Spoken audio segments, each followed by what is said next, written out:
How's it going, guys? Welcome back to the channel, and if you're new, welcome to the channel. My name is Steve Jervis. I'm a powerlifter by hobby. I, like many other people who are into powerlifting, have kind of gotten fed up with trying to find a gym that I like, that has equipment I like, and most of us don't have time to drive 15 minutes one way, get our workout in, drive 15 minutes another way, especially when you have families like me. I have a 1-year-old son. I found I was waking up at 4 in the morning and really rushing to get to work.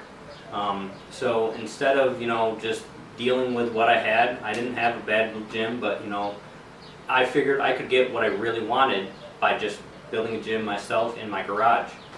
I don't have to complain about the equipment I don't like. I don't have to complain about never seeing my son or waking up extra early. Now I've got what I want. So I figured I can show you guys what I got, maybe give you guys some ideas of what to get yourself. So let's start right over here. Everybody needs some kind of dumbbell, whether you're a bodybuilder, crossfitter, or powerlifter. And these right here are the Iron Master adjustable dumbbells. I have absolutely no complaints with these. These things are awesome dumbbells. These start off at 5 pounds with just the handles and go all the way up to 75 pounds. They're very economical when you look at, if you wanted to buy a 5 to 75 pound dumbbell set, you're going all the way up into the thousands of dollars. These ran a little more, maybe a little less than 500. And they come in a stand and they're super compact. And then on the shelf, I basically just have kind of all of my gear that I would have kept in my gym bag, and now I can keep a little more stuff and I have more options. Starting right here, I have some Hand Armor liquid chalk. So far, I think this stuff's pretty cool. It's a lot cleaner than having normal chalk. Basically, it's just chalk and alcohol. You rub it on your hands, the alcohol evaporates, and the chalk is there. To be honest though, if you really want chalk, you're in your own garage anyways, just get some regular chalk, because this is cool, but I kind of like the feeling of regular powdered chalk to begin with. Quam Lung oil, if you have joint issues, this stuff is it. Just rub it on your joint. It's kind of like icy hot for your joints, and it really lubes them up, gets them ready to go, ready for getting beat up. I've got the long 36 inch, I think, no, these aren't 36 inch, but the longer gangster wraps, and also the 12-inch shorter gangster wraps. I used these when I started kind of powerlifting.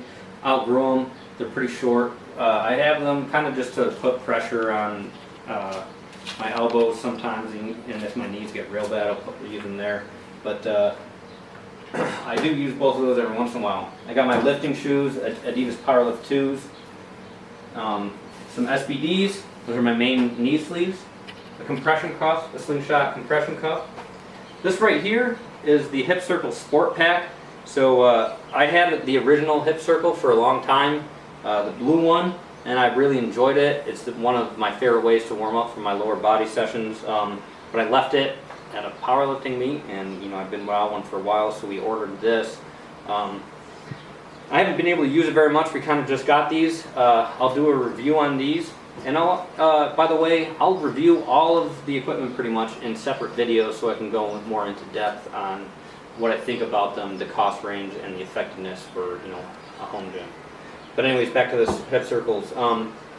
They don't offer a lot of resistance to me. They're probably better. They do okay for warm up. It just takes a little bit longer for me to warm up with them. I think my wife will like them a lot to do some of her exercises with them. And you know what, I'm sure I'll find plenty of other exercises I can do with them, but they just don't offer very much resistance. If you want a little bit more resistance in your hip circle, just go ahead and go with the original Hip Circle. Now here's a pile of different kinds of sleeves. These are Stronghouse Project elbow sleeves. These seem pretty great so far. Stronghouse Project makes pretty good products, and they're smaller companies, so I always like to support smaller companies. And they also support military and law enforcement quite a bit. You can get good discounts through their site. That's gross. I'll go into that in a minute. So these are the original slingshot knee sleeves. I got these a long time ago as well. They're holding up pretty well. I don't wear them as much anymore. If I do, it's usually when I'm deadlifting, if my knees are feeling a little bit spicy, they're not happy in the morning, or if I need to warm them up if it's cold out, I'll wear these. And I was wearing these on my elbows before I got the slingshot. The Stronghouse Project elbow sleeves. These are my old Ray-Ban knee sleeves. These are only 5 millimeters thick. I would not suggest these if you're powerlifting. If you're doing active sports like CrossFit or something like that, I'm sure those are fine. Or if you just want to kind of keep your knees warm in the morning or on cold days, those will work fine for you. And then go to a thicker, stiffer material. Finally, right here, well, not finally, but next, right here, I've got more slingshot stuff. I've tried not to seem too much like a fanboy, but you know, when I was buying most of my equipment back in the day, it's one of the few companies that I actually knew. They have a great marketing team. So anyways, I actually really do like these for knee wraps. These are the world record knee wraps. Back when they were called the Lily Bridge knee wraps. It's the same thing now, they're just called world record. They're thicker material, but not super stiff. It's easy for me to self-wrap with these, compared to the Stronghouse Project Savage knee wraps right here. The thickness is about the same, but these are much stiffer, and to me, it's been a lot harder for me to self-wrap with these. I've only got to use them 2 or 3 times, so maybe when I break them in a little bit more, it'll be easier, but they do their job very well. It's just hard for me to self-wrap. I got a bench block. This is the 2.5 all the way up to 4 board bench block. The original slingshot. You can find a lot of stuff on those, and I just got some Harbinger cheap wrist wraps. I try not to use those too much. I'm big on grip strength. In this corner, we've got all my barbells. Okay, so I know what you're thinking. Why do you need so many barbells? I'll explain why in a second. You've got your Ohio Power Bar. This is one of the best powerlifting bars you can get. It's got super high tensile strength, almost no whip when you're trying to squat with it, unless you get real up into the high weights. This is zinc, black zinc with silver on the collars.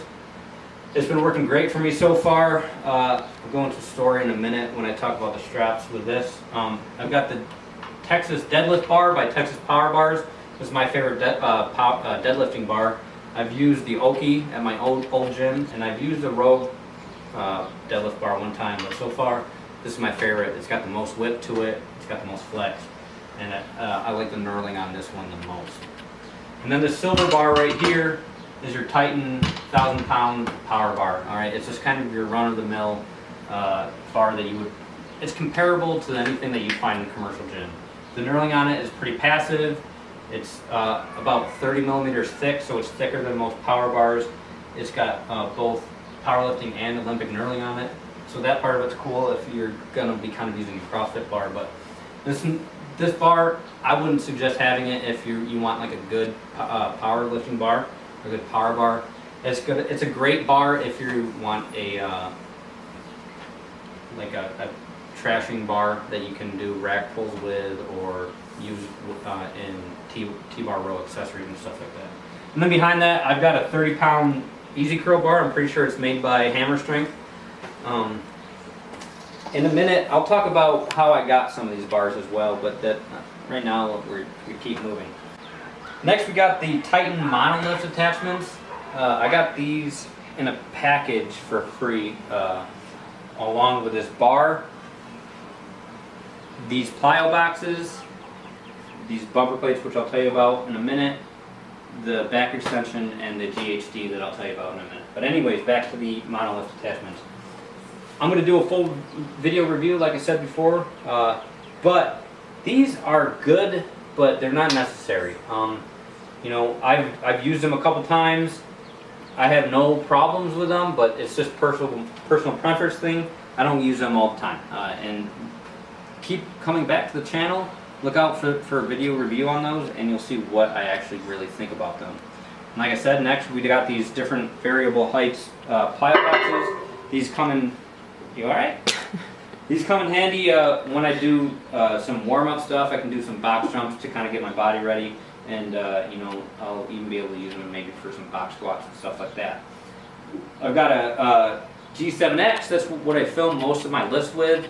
I put them on Instagram sometimes, mostly for my coach, so I can send him footage.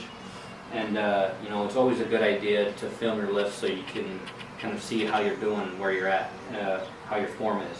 I've got 2 belts. I've got an Inzer single prong belt.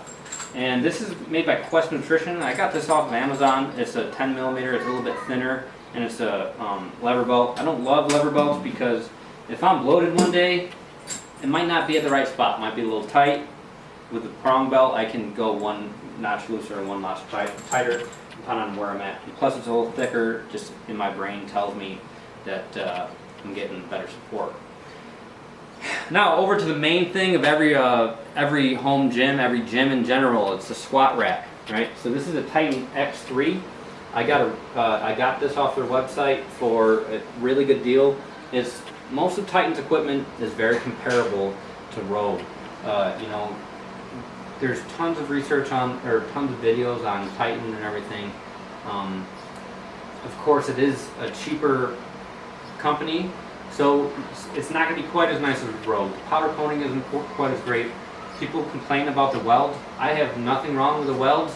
We can give you a close-up shot as I'm talking on this. They're just not as clean. They're not as beautiful. All right. But this rack is super sturdy. You know, as you see me shaking it right now, and it doesn't shake any more than any other squat rack would. It was super easy to put together, and it came with great hardware. On this rack, as you can see, I got some bumper plates from Titan. I have one pair of 45, one pair of 35, 25, 15, and 10-pound bumper plates. I'm not huge on bumper plates, but they were free in a package that I'll tell you about in a little bit. So I do use the 25s as my 25-pound plates. I don't actually have steel 25s, and that's no big deal to me. It's just one of those things that I don't mind doing. You know, I don't have to pay extra money for it. So that's one of the big things about home gyms is trying to save money. On the rack right here, I have the Rogue safety straps. I'm glad I went with these because Titan ended up going through a recall with them, and I couldn't even find them on their site anyways. But we can play you some B-roll footage of a couple weeks ago when I was just an idiot and I lost balance and dumped 380 pounds off my back on the Ohio Power Bar, and it hit these straps and nothing happened to my bar. Everything was super sturdy. The rack didn't move an inch, the straps didn't move, the bar didn't get bent. If they were on the pins that the rack came with, it may have gotten bent and I could have, you know, damaged the bar and stuff with this. There was absolutely no damage to anything with these straps.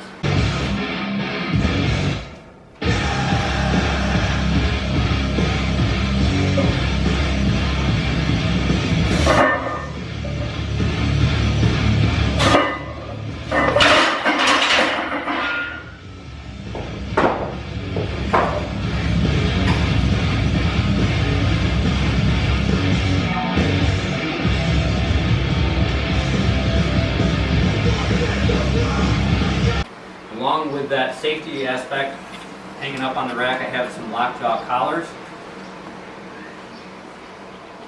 These things are great. You know, they are $40 for a pair of collars, which seems like maybe it could be a little too much money. But when you're thinking about safety, you know, you shouldn't have too much of a budget in mind when it comes to safety with things like your straps and your collars. I was using those when I dumped that weight, and you know, the weight didn't budge off of the bar. There's a video of Joe Sullivan. He was squatting like 700 pounds on a 675 pound rated bar, and the bar bent, and the collars didn't budge a bit with all that weight on it. So that was one of the big things that really made me buy it. Inside the squat rack, we have the Rogue utility flat bench. This thing is great. It's super sturdy. It's to competition spec, the same height, same width, same length as a competition bench. So it was really a no-brainer. I could have gone cheaper, but you know, this one is welded together. It's not bolted together. I just wanted this because I knew the pad was going to be a good pad, and I knew it was going to be the right specs. Also, we have a bunch of bands, resistance bands from Rogue as well. These are great. I bought the pull-up pack, which I thought came with 2 of each band, but it doesn't only come with 1 of each band. So I have 1 black, 1 purple, and 1 green. I'll probably just end up buying, if I can get it, buying 1 more green one because I only really need 1 of each of the thicker bands. And then I bought 2 blue and 2 of the red lighter bands, mini bands. And I use those for deadlifting, squatting, benching, stuff like that. And I also use them as warm-up as well. My wife likes to use the thicker ones to help assist with pull-ups. And eventually maybe I'll start using those for mobility. If we're going farther, we got these steel plates right here I bought these from Texas Strength Systems down in San Antonio. These are made by Cap Barbell, or Cap Welding, I guess it is. They were 85 cents a pound, and I'm learning now that you kind of get what you pay for with that. Most weights will typically run you $1 a pound, and then if you buy them used, you can get them for about that or cheaper. But I wanted newer ones, and real quick, without making a full separate video, if you come on over here, you can see that these are extremely inconsistent. Some plates are bigger than others. If you come over here, they don't fit together very well. The casting of them is kind of like crude, and I'm not confident that they all actually weigh 45 pounds. I'll go through when I do my in-depth review on these and weigh them each and see how much they actually weigh. And then for the smaller plates, I just went to Sports Authority, and these are made by Cap as well. And I got some 5-pound and 10-pound and 2.5-pound plates, which honestly I'm more confident in these than I am in these. Come over here, you've got the Titan X3 dip bar, or dip attachment I should say. I've only gotten a chance to use this once. I just got this week, I'm not going to lie to you guys. But dips are one of the most important upper body exercises, and I couldn't go without it. So I will say, out of all of the Titan equipment, the welds on this look the weirdest, look the sloppiest. But it's a dip bar. You don't need to go super fancy with that. It's just got to hold your body weight and maybe some weight hanging off you and chains. We've got a back extension right here. I love to do back extensions with a barbell. It's one of my favorite hamstring exercises. Feels like a stiff leg deadlift, but it also kind of hits the posterior chain a little bit better. Speaking of lower body exercises, the glute ham developer by Titan Fitness right here. Glute ham developers and glute ham raises, I think, are one of the most underused machines and exercises in any strength sport. It's extremely important, especially with the GHD, the glute ham developer. You can do so many exercises. You can do back extensions, glute ham raises. You can turn around and do core exercises. You can do wall balls, whatever you want with this machine. This one is super sturdy. It doesn't rock around. I weigh 165 pounds, but I put a bigger dude on this, and it didn't move one bit when he was about 200 pounds. Didn't move one bit when he was rocking around on it. So this thing is super sturdy. I'm real happy about it. Then over here, I've got a 14-pound and a 10-pound Titan Fitness wall ball, and also a 20-pound Titan Fitness medicine ball. Right here, Spud Inc. Econo lat pulley system. So with this you can do lat pull downs, triceps, face pulls, all kinds of stuff. You can even do biceps if you get creative. This thing is a lot better than I thought it would be. I thought about making my own, I will say this, but by the time I looked into all of the equipment that you need for it at Lowe's and Home Depot, and between the cable, the clips, and these crimp pieces, it was about $30. And then you had to buy crimping pliers that were about $25, and you were at $55, and then you had to get a loading pin, which is about $20. You get to almost $80. This thing was $80 anyways, and it was already put together, so I decided, F it, I'll just buy this from Elite FTS. And the last thing I want to show you guys on the tour before I get into kind of talking about things are these dumbbells. These go from 85 to 120 pounds. When I picked these up, they actually went all the way up to 150, but I'll never use a 150-pound dumbbell, so I gave those to my old gym. I did get these for free. As you see on it, it does say Shepherd Air Force Base. That's where I'm currently stationed. I won't tell you guys who gave it to me, just to keep his job. But these are awesome. I do use them for pressing and shrugs, whatever, farmer's carries and stuff like that. Now, real quick, just to keep the video short, I'll go into better depth about this gym, but having this home gym has been great. I do still work out in the morning, but I have more time in the morning. So I'll get up at about 4 o'clock, take some pre-workout, maybe eat a banana or something, and then I have time to kind of do warm-up mobility work. And then I'll come out here and I'll get into my workouts, and I'll have time afterwards. Instead of rushing back and forth to the gym and trying to get home on time to take a shower and then get to work, I now have a lot more time. You know, there is a few negative things that I'll talk about in another video, but if you guys are thinking about making a home gym, the only thing I can say is go ahead and do it. You know, it's worth it if you have the money, if you have the time to, you know, clean out your garage and actually build the gym. I would say go ahead and do it. You know, there's nothing more addicting than looking at new equipment to buy for your gym. And finally, the last thing I'll say is, you know, the home gym will never be finished. Mine will never be finished. The next couple things I'm going to get, as you see, maybe, I'm sweating right now. It's during the day. I do work out in the morning, so it's cooler. But it does get hot in here, so I'm going to buy industrial barn fan or something like that. And, you know, there's always other stuff. Squat bars, safe squat bars, stuff like that. So keep coming back to the channel. Look out for some reviews. Look out for updates on the home gym. And if there's anything else that you want to know about, anything that you don't see me coming out with reviews of, let me know. And I'd love to keep seeing you guys come back. Thanks for watching.